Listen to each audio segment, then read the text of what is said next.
Buenas noches a todos y a todas, un cordial saludo. Hoy nos encontramos nuevamente en el diálogo académico del conversatorio filosófico, 34 años de existencia del programa de filosofía, Universidad de la Tierra. Es grato que en la noche de hoy nos esté acompañando el doctor Camilo Morón. Camilo Morón ha sido docente, investigador, gestor cultural y gran patrocinador de la cultura del carnaval, entre otras cosas. Como investigador se ha destacado en varios concursos que ha realizado la Universidad del Atlántico, sobre todo en filosofía de educación en el grupo correspondiente de Cronotopías, Sendero de Teoría Crítica. Él actualmente se encuentra en una investigación cultural, exactamente, que se ganó a través del Ministerio de Cultura, y en este momento pues lo está desarrollando con gran altura dentro de las últimas adquisiciones que ha logrado. Nuestro ponente tiene una temática hoy muy interesante referente a filosofía política. Leer a Max Fischer lecciones sobre estética y política en el organismo capitalismo. Vamos a dejar entonces que sea el doctor Camilo Morón que nos exprese precisamente qué es leer a Fischer. Con ustedes, Camilo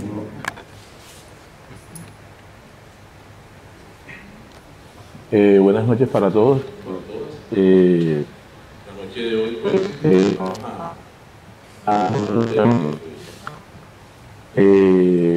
es bastante interesante el rango de actualidad que tiene, y porque pues de cierta forma pues tiene que ver con muchos por decirlo así, de los temas que pues se deben a veces dentro del rango de la filosofía académica, y pues que tiene que ver con todo el desarrollo global de lo que son las políticas, de lo que podríamos llamar el neoliberalismo, sus relaciones con la cultura, y surge pues en medio de lo que va a ser el pensamiento de un filósofo, Mark Fisher, que Mark Fisher pues aparte de la Universidad de Warming, del año 2003 al año 2017, y va a ser uno de los grandes testigos de lo que va a ser como la transición, lo que van a ser como el paso del siglo ahora, sobre todo hablando, ¿sí? Fischer encarna la crítica al capitalismo desde la posibilidad misma de entender cómo se dan como ciertos prospectos culturales y cómo avanza eso. Sí. Entonces vamos a ir como desglosando las posibilidades de realidad más Fischer. Sí, Fischer murió el 2017, de 2017, se suicidó. Tenía 44 años. Y recientemente en el diario El Mundo, pues en España se hizo un homenaje, y era como retomar también a Fischer, porque leer a Fischer porque es como una de las filosofías más robustas de la actualidad. Entonces, por eso pues está el título ahí, que es releer a Mark Fischer, y están los dos temas latentes dentro de ese rango, que son como la estética y la política dentro de lo que es el realismo capitalista. El realismo capitalista, digamos que pues va a ser como una teoría que él va a acuñar, pero es una teoría que surge de la estética. Entonces, por eso va a estar dentro del marco mismo de lo que va a ser como la relación estética política, que es un marco que ya pues muchos pensadores como lo han estudiado, desarrollado, y de cierta forma, pues, digamos de que, pues, el concepto surge de una escuela de pintura alemana, ¿sí? Que Fischer seguía y que, pues, ahorita ahondamos un poco en el asunto. ¿sí?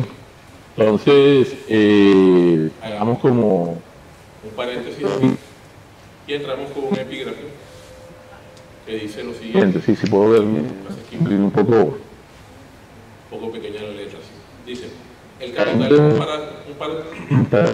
es un parásito abstracto, un gigantesco vampiro, un hacedor de zombies, pero la gran fuerza que convierte en trabajo muerto es la nuestra, y los zombies que genera somos nosotros mismos. En cierto sentido, la élite política simplemente está a nuestro servicio, y el miserable servicio de que nos provee es lavarnos de modo sumiso, representar los deseos de los que no nos hacemos cargo como si no tuviéramos nada que ver con nosotros mismos, ¿sí? Entonces, ahí va a haber una primera categoría, ¿sí? Que va a ser como que en medio del individualismo de estos días, digamos que el hombre renuncia como a la capacidad de asociarse con el otro, y dentro de ese rango, pues, como que se da como cierto fenómeno de normalidad en que pues, nosotros veamos que pues, por ejemplo, un fenómeno como la depresión sea un fenómeno normal, ¿sí? Y que hayan muchas curas a fondo que se crean prácticas que se crean a corto plazo, y entonces lo que vemos es que pues, el sistema siempre va a tener como algo que vendemos a corto plazo para reemplazar nuestros sufrimientos, ¿sí? Pero entonces Fischer va a seguir también dentro de este rango, pues, el planteamiento de Veraldi, que Veraldi pues enuncia pues, en las votaciones de lo que es el conformismo que se relaciona con la globalización y este realismo capitalista, la aparición de lo que es digamos que la sociedad de la comunicación y digamos que pues medicamentos como el Prozac en los años 90, ¿sí? Recuerden pues el famoso título ese de más Platón y menos Prozac, que va a ser como algo latente de finales del siglo pasado y que se va a volver como una especie de bastión pedagógico dentro de este rango, ¿sí? Entonces, comienzo, ¿sí? El 13 de enero de 2017, los medios culturales ingleses sucumben ante la sorpresa por la muerte de Mark Fisher. Asistir al final de uno de los espíritus críticos más robustos de la filosofía parecía una broma de mal gusto. Con su suicidio, Fischer terminaría confirmando el parte sospechoso de desconfianza en el presente que le tocó vivir. Filósofo de talante espinosista, es bastante curioso que un filósofo espinosista como tal se suicida, y ya hablaremos de eso un poco más adelante, que llegó hasta los confines mismos del estudio sobre la deshumanización tecnológica, al límite de cierto rango de nostalgia por los futuros perdidos en un presente que ahonda por el pasado como su principal fuente de búsqueda, ¿sí? Ahí también hay otro rango también de que Fischer habla de que pues de cierta forma, y muchos críticos culturales, de que en este siglo no se ha producido nada nuevo estética y culturalmente, ¿sí? Y que pues, los jóvenes no están produciendo nada, sino que siguen bebiendo de las fuentes del pasado. De cierta forma, pues, los grupos musicales, pues, digamos que envejecen un poco sus videos para hacerlos un poco más visibles y por decirlo así, más cool, como los mencionan ellos. Y la música de la que estamos evidenciando, pues, que tiene como un rango de actualidad, es música del pasado, ¿sí? Y ocurre en todo el rango de lo que es la cultura, ¿sí? Entonces, lo que se evidencia es que vivimos como en un presente de nostalgia y no se está produciendo realmente pues ningún cambio excepcional dentro de lo que va a ser la cultura del siglo XX como tal, ¿sí? Y eso de cierta forma favorece las disposiciones de control del capitalismo, ¿sí?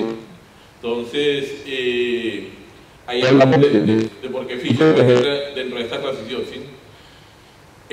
Y le tocó ser testigo de la transición de un siglo a otro, que se radicaliza y se niega desde su principal ente rector es decir, política, económica e ideológicamente, llámese neoliberalismo, capitalismo o realismo capitalista, que es el término que le acuña. Quizás por eso Fischer, hasta su último momento, se dio cuenta que es más fácil acudir a un posible fin del mundo que al final de este despiadado sistema. ¿Sí? Esa es otra metáfora que siempre se usa ahí de fondo cuando se habla de Fischer, ¿sí? Porque el realismo capitalista comienza analizando una película que se llama Los hijos del hombre, y en Los hijos del hombre pues estamos como en una situación bastante apocalíptica, ¿sí?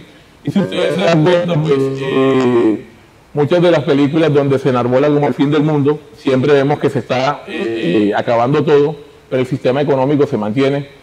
Y si el sistema económico no se mantiene, pues de cierta forma lo rescatan como se rescató en la crisis del 2008, o como pues hicieron aquí que rescataron a Bianca, ¿sí? Por poner un ejemplo palpable o cercano, mientras que el resto de la población pues seguía sumida ahí en medio de sus crisis económicas de fondo, ¿sí? Es decir, el capitalismo no va a perecer, ¿sí? El capitalismo no se va a ir, el capitalismo va a estar ahí latente siempre, ¿sí? Y digamos de que pues frente a esta mirada la respuesta va a ser de que el capitalismo tiene digamos que una necesidad de mercado en expansión constante, ¿sí? Le va a encontrar posibilidades de mercado a todo, ¿sí? Entonces ahí entraría dentro de ese rango lo que pues trabaja Fischer, que va a ser como el trabajo desde la cultura, ¿sí? Desde la música, desde el arte, desde todo lo que pues él puede señalar como parte de ese rango cultural, va a empezar a mirar y a tomar un poco de distancia de lo que va a ser la academia, ¿sí?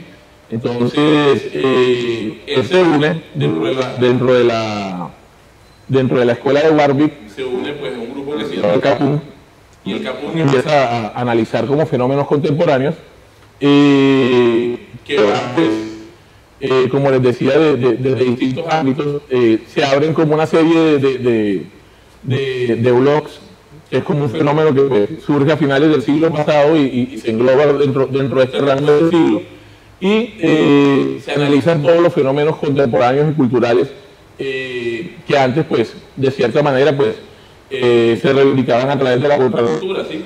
Incluso se analizan las fiestas clandestinas, se analizan la aparición de nuevos discos, los videojuegos, ¿sí? Y dentro de ese rango, pues, se elabora como otra posibilidad misma ahí de lo que puede ser como el capitalismo visto desde un punto de vista, ¿sí? Perdonen ahí la redundancia. Lucía Cadavia, que es una filósofa que se enfoca sobre temas del arte y la estética, coincide al señalar que uno de los grandes logros de este autor inglés está en, abro comillas, romper con el corsé academicista y recuperar la mejor tradición marxista y hacer de la cultura popular un objeto de estudio y también un lugar de disputa social, ¿sí? La cultura va a ser el lugar de disputa social para enfrentarnos pues, a los fenómenos del capitalismo y a todo lo que está produciendo como tal dentro de ese rango. ¿Sí? Sí, acá dice, el centro del debate inicial estaría con efectos de la lógica cultural del neoliberalismo y analizar cómo afecta nuestra percepción y construcción de la realidad. Fenómenos como el conformismo, ¿sí? Que lo relacionamos con la globalización, la computarización ubicua y sobre todo con un fenómeno que está bastante latente, que es la precarización laboral, ¿sí? Cada vez hay más precarización laboral, cada vez es más imposible que uno viva de lo que estudió, de lo que hace, ¿sí? Y si ustedes se dan cuenta de pronto, pues, no sé si han visto una publicidad de Instagram, donde acorde con las edades, curiosamente van diciendo que alguien que tiene 40 años necesita 5 ingresos, alguien que tiene 50 años necesita tantos ingresos, y curiosamente es bastante palpable de que pues, uno no sobreviva con un solo ingreso en la actualidad, ¿sí? Sino que pues, cada vez se requiera de más ingresos, de más formas de trabajo y de más precarización laboral, y esto pues, evidentemente pues, va a conducir a ciertos rasgos, pues, digamos, que van a afectar psicológicamente pues, a los individuos. ¿Sí? Listo. La precarización laboral, sí. El borramiento de la contemporaneidad oficial,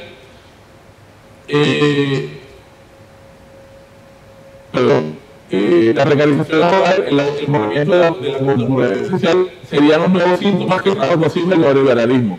Y desde aquí empiezan a resquebrajarse los cimientos estables de una vida mediada por la honestidad y el equilibrio del trabajo, que se sale de la familia, se rompe en pedazos y asistimos al espectáculo de la precarización individual. La montaña rusa del descenso relacionado con los estados de ansiedad, la intensidad y la precariedad de la cultura del trabajo del capitalismo tardío. Esta submanifesta supera cualquier rango de necesidad impuesta y deja a las personas en un estado simultáneo de cansancio, y estas sí que lo pueden armonizar, ¿sí? Que es un estado que pues se supone que desde Bifo Berardi y desde Fischer se viene dando desde finales del siglo pasado, ¿sí? Que la gente no sabe qué hacer con tanta información, al tiempo de que pues se vuelve como un poco indemne con los estados psicológicos que están haciendo, ¿sí? El mismo Fischer, digamos de que se va a centrar o va como a establecer como un eje ahí en lo que tiene que ver con cómo se manejan las escuelas en Inglaterra, ¿sí? Ya miramos esa parte. Y el mismo Fischer padeció de ansiedad, padeció la depresión, ¿sí? Y este tema es un tema bastante latente y bastante vigente, porque pues miremos todas las realidades que están acometiendo en las universidades nuestras y en nuestros colegios, ¿sí? ¿Qué es lo que está pasando con nuestros estudiantes? ¿Cómo se manifiesta esto en la forma misma como se desarrollan, digamos, sus estados? Y lo que se muestra es que hay un fracaso estructural de fondo, ¿sí? Hay un fracaso estructural de fondo y que, pues, de cierta manera, pues, digamos de que, pues, se buscan como unos panes de agua tibia y de fondo, ¿sí? Entonces, miremos hacia dónde se enfoca esto. Dice: el tema está delicado que sentimos una vez más un intento de socavar la idea de voluntad, ¿sí? La idea de voluntad general está socavada a fondo, ¿sí? Y surge el realismo capitalista temas como la precarización de la vida, donde es casi imposible vivir lo que uno hace. Surgen culturas como la cultura del emprendimiento, ¿sí? Que es algo que nos suena bastante actual ahora mismo, ¿sí? La cultura del mayor esfuerzo, ¿sí? Siempre le estamos pidiendo a la gente que se ponga la camiseta por el trabajo, ¿sí? Cada vez se le paga menos por eso. Donde hay que adaptarse a la relación laboral, ¿sí? A la precariedad que no se resuelve, a la precariedad que no se resuelve sin disciplina, sin sumisión y sin entrega. Siempre hay que trabajar más. Y entonces pues ahí tenemos pues el tema de la reforma laboral, ¿sí? Que pues le parece bastante curioso a ustedes de que pues haya que hacer una consulta para decirle a la gente que hay que pagarle horas extras, que deben recibir un mejor salario, que no deben regalarse laboralmente, ¿sí? Y que salgan un poco de ese estado de precariedad laboral en el que están viviendo hace más de 20 años, ¿sí? Entonces, de cierta forma, pues, es bastante irónico que entremos a hacer una consulta por eso, ¿sí? Porque la gente, pues, no quiere que le reconozcan sus derechos, ¿sí? Entonces, ¿en qué nivel de sumisión estamos? ¿O en qué punto de nivel de sumisión estamos en este momento, ¿sí? Entonces, sigo leyendo, sí, dice: el fracaso estructural, una consecuencia inevitable del sistema en que vivimos, y recaemos separados en el individualismo, ¿sí? Digamos que esta va a ser una de las consecuencias principales. Entonces surge un nuevo malestar, una verdadera incomodidad. No hay escapatoria cuando todo funciona bajo las mismas reglas, ¿sí? Digamos que todo está homogeneizado, funcionando bajo las mismas reglas hace mucho tiempo y pues eso no es nada nuevo.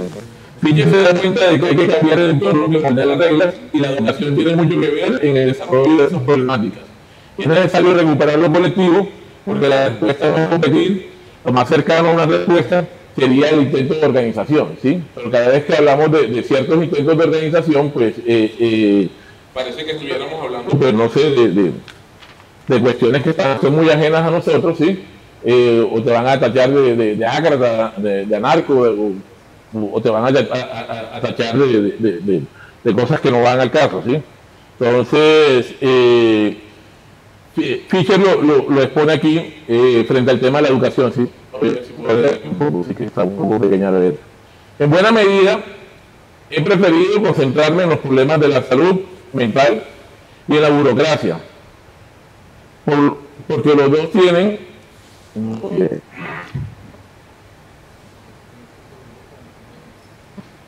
un fuerte ascendente sobre, pero yo creo que lo tengo acá en la cita, ¿sí?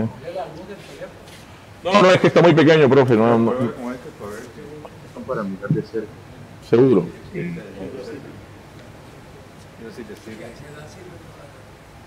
Bueno, sí. Hay un problema acá. Listo, gracias, Leido. Listo. En buena medida he preferido concentrarme en los problemas de la salud mental y la burocracia porque los dos tienen un fuerte ascendente sobre un área de la cultura que los imperativos del realismo capitalista ha logrado, de modo consciente, dominar la educación. Durante la mayor parte de la década del 2000 he trabajado como profesor en un terciario del sistema de educación inglesa, ¿sí? En las siguientes páginas me basaré sobre todo en esa experiencia. En el Reino Unido, los terciarios del sistema solían ser lugares a los que los estudiantes generalmente procedentes de la clase trabajadora asistían en búsqueda de una alternativa a la educación universitaria convencional, condicionada por mayores exigencias. Y desde que salieron de la órbita de la autoridad municipal a comienzos de los años 90, este tipo de instituciones comenzó a soportar las presiones tanto del mercado como de las políticas gubernamentales. Estos terciarios han estado a la vanguardia de los cambios que finalmente se extenderían al resto del sistema educativo y del sistema de servicios públicos en general. Fueron una especie de laboratorio en el que las reformas neoliberales de la educación se pusieron a prueba y como tales resultan el mayor lugar para efectuar el análisis de los efectos del realismo capitalista como tal, ¿sí? Entonces, gracias, Leido. Ahí surgen dos hipótesis frente a esto, ¿sí? Y digamos de que pues Fischer hizo parte también como estudiante de esos terciarios, ¿sí? En los 90 él fue un estudiante de la clase trabajadora que pues ingresó a la universidad, ¿sí? Que tuvo los mismos problemas de depresión, de ansiedad, y él lo señala ahí un poco más adelante, ¿sí? Y yo creo que esos problemas lo van a acompañar hasta el final de la vida, ¿sí? Él se va a dar cuenta de que pues, como que no hay una solución ante eso, y ahí surgen las dos hipótesis, ¿sí? La primera hipótesis dice acá: la mercantilización de la educación y el aumento de los padecimientos mentales como el estrés, la depresión y los desórdenes de atención se muestran bajo esta perspectiva, ya no como errores honestos de un sistema que tiende al bien común, sino como dispositivos orientados a bloquear toda capacidad colectiva de transformación, ¿sí? O sea, la gente no puede asociarse, ¿sí? Esencialmente pues están ahí como mitigados ahí por todo el sistema, ¿sí? El otro gran frente por combatir es la burocracia en la educación. Ese sistema donde el profesorado mismo es cómplice del régimen de autovigilancia que la mercantilización de la educación promueve. La burocracia en la educación es la transformación de las antiguas estructuras disciplinares y autoritarias en todos modos de control que ya anunciara Deleuze, el posescrito sobre las sociedades de control, en los que el gran otro somos todos, ¿sí? Entonces, ahí están como imbuidas las dos razones principales ahí de qué es lo que está ocurriendo con el sistema de educación inglés, y vemos cuál es la situación del individuo, ¿sí? Podemos hablar de individuo, podemos hablar de sujeto, pero estamos hablando de una sola persona, ¿sí? No estamos hablando de un conjunto. El individuo queda perdido en el nuevo oasis de la sociedad de la información y la precariedad laboral. Suma el trabajo precario y las comunicaciones digitales. Entramos en un déficit de atención, siguiendo el resultado que se produce en los años 90, que era el natalicio del ciberespacio y del PROSAC, que ya lo señalamos ahorita. Y una de las consecuencias más notables de este fenómeno se ve en la normalización de la depresión juvenil y de las múltiples ganancias que generará esta mezcla de tristeza y depresión que de alguna manera padeció Fischer desde su juventud y que pervivió hasta el año 2017, cuando a sus 44 años decide asumir su propio destino. Aquí hay que asumir este nuevo malestar como un fenómeno político. Si la depresión es política, la solución no debe ser individual, ¿sí? La solución debe ser colectiva de cierta forma. Entramos en una segunda fuente de estudio de Fischer, los problemas de la salud mental, ¿sí? Y cómo esto se vuelve objeto de mercado, pues serán elementos tanto estéticos como políticos, y el sistema de la solución a estos problemas, como la formulación irresponsable de medicamentos,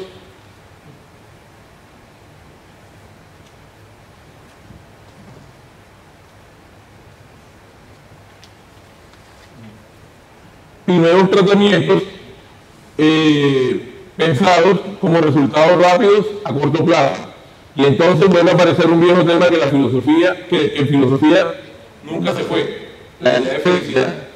Fischer buscó revitalizar la esfera pública que asumía las redes sociales de nuestra infelicidad, la cataloga como una paradoja neoliberal de la felicidad y la hedonía depresiva, así es como si hiciera como una inversión, por decirlo, dialéctica del asunto, ¿sí?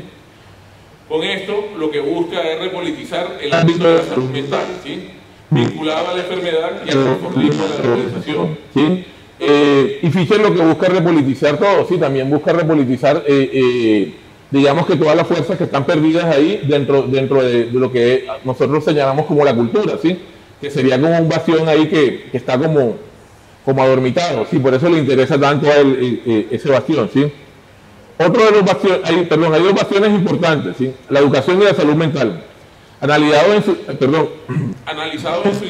ineludible relación y a partir de su vivencia como profesor de secundaria, Fischer define con precisión las patologías y los desórdenes de hiperactividad juvenil dentro del capitalismo en relación con lo compulsivo de la cultura de consumo, ¿sí?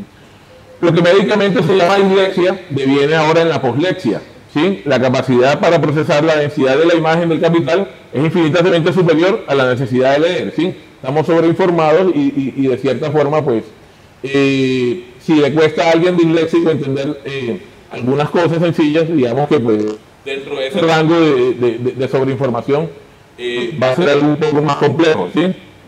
Entonces, dentro de esa medida, digamos que entramos en otras cuestiones pues que de cierta forma pues son fenómenos contemporáneos, ¿sí? Él analiza también como la realidad del call center, ¿sí? Hace como una metáfora ahí bastante cercana a lo que es como el castillo de Kafka, ¿sí? Que digamos de que pues esta realidad vista bajo la lupa de Fischer, digamos que pues intenta como bajar de esta superioridad moral a los trabajadores que están dentro de los call centers, porque son jóvenes que están precarizados ahí, que no son conscientes mucho de lo que está ocurriendo ahí al fondo con todo lo que pues es digamos la realidad que está habitando ahí de fondo, ¿sí? Y sería interesante también dentro de este rango, ¿sí? Yo como un ejemplo acá,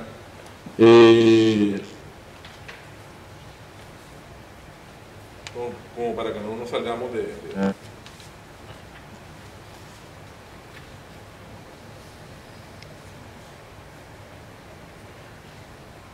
espera un momentico ya. Listo.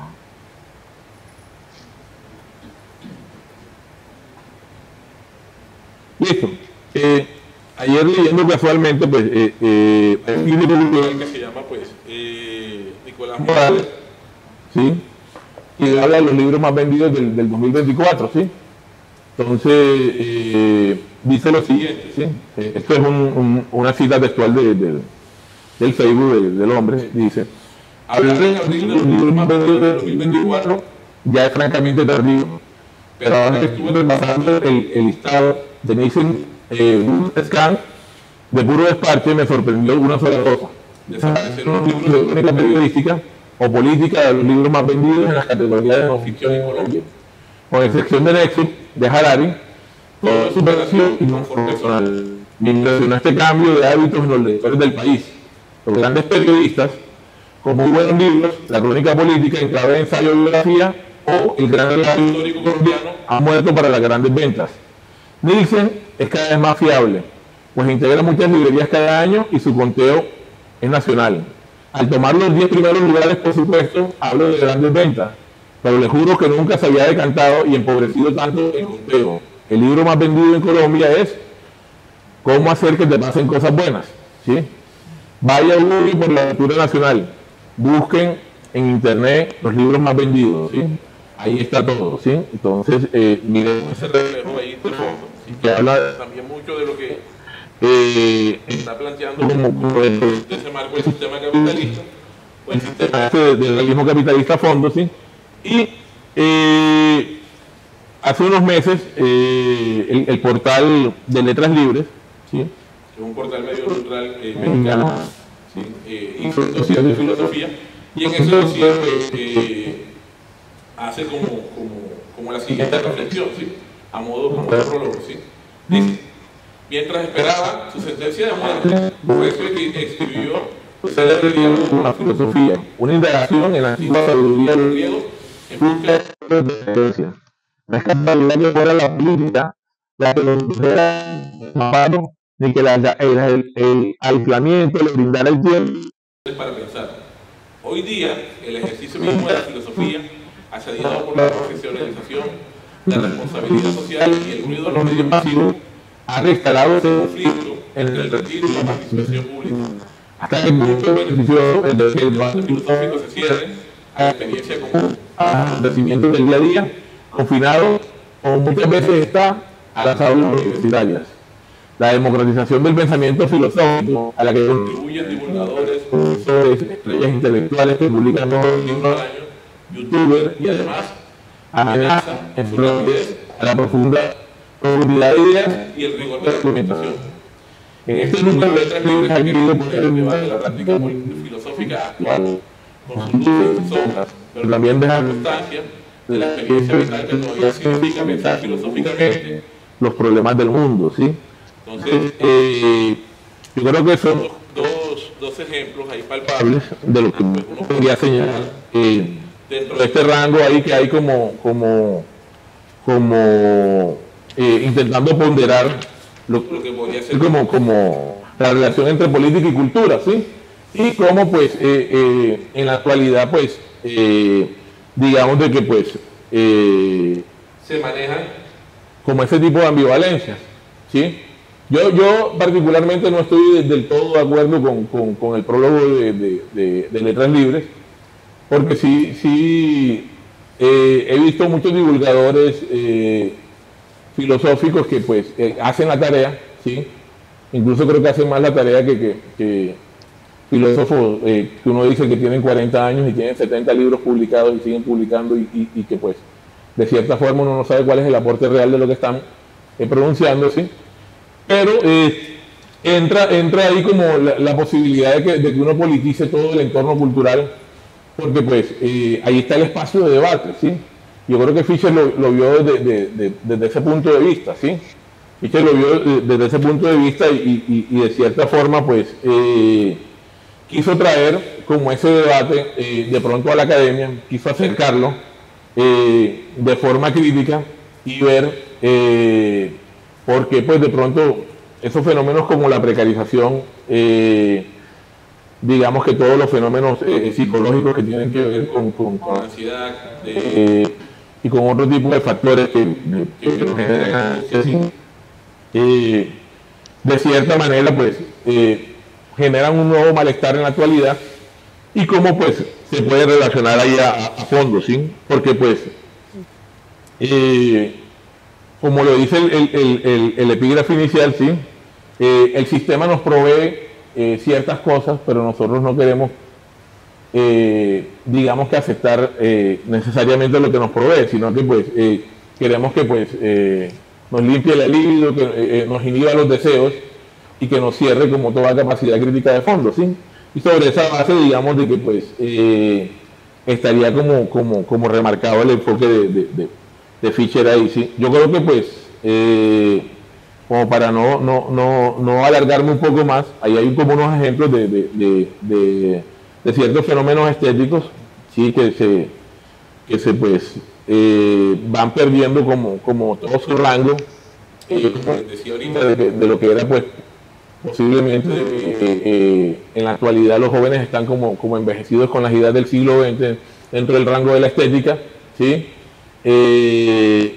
Fischer de cierta manera pues digamos que también hay en ese análisis de lo que es digamos de que la cultura de los años 90 muestra cómo va fracasando todo, ¿sí? Desde la muerte de Kurt Cobain hasta el realismo de lo que pues muchos jóvenes hoy en día dicen que o profusan de que yo soy real con el reggaetón y todo eso ya se hablaba en los 90 con el hip hop, ¿sí? Esencialmente pues el mercado se termina tragando todo eso, así que digamos que pues el Star System se termina convirtiendo también en otra disposición de control ahí, ¿sí? Y también casualmente pues digamos de que Debord, que también hizo un análisis sobre el tema, también terminó suicidándose, ¿sí? Entonces, quizás no sea la respuesta adecuada, pero ahí hay un tema por debatir, ¿sí? Entonces, se las dejo ahí y hagamos como el espacio